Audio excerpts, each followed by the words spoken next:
ప్రభునందు ప్రియ సహోదరి సహోదరులకు మనందరి ప్రభువును రక్షకుడైన యేసుక్రీస్తు వారి దివ్యమైన నామములో మీ అందరికీ నా శుభములు శుభాభివందనములు తెలియజేస్తున్నాను.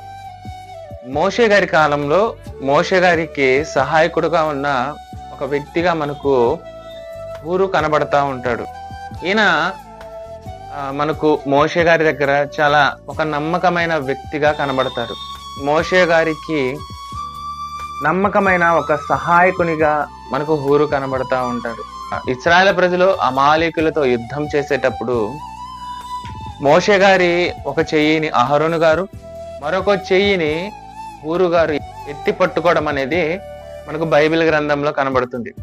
అలా మోషే గారి చేతులను అహరోను హూరులు ఎత్తి పట్టుకోవడం వలన ఇక్కడ అమాలేకుల మీద ఇశ్రాయేలు ప్రజలు యుద్ధాన్ని గెలిచినట్టుగా మనకు బైబిల్ గ్రంథంలో కనబడుతుంది.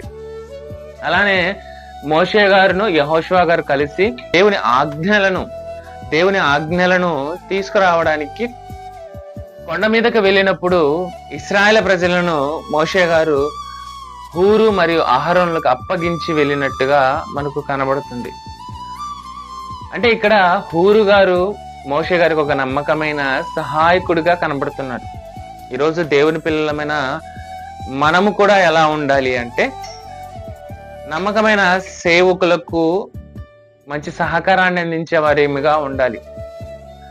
సేవకులకు మంచి సహాయాన్ని అందించే వారిగా ఖచ్చితంగా మనం ఉండాలి. దేవుని పనిలో, దేవుని పరిచర్యలో, దేవుని కొరకు మనవంతు సహాయాన్ని, మనవంతు సహకారాన్ని, మనవంతు బాధ్యతను మనం నెరవేర్చే వారిగా ఖచ్చితంగా ఉండాలి. అందరం కలిసి చేయి కలిపి దేవుని పనిని ముందుకు తీసుకెళ్లే వారిగా ఖచ్చితంగా మనం ఉండాలి. హూరు గారి జీవితం మనకు నేర్పుతున్న పాఠం ఇది.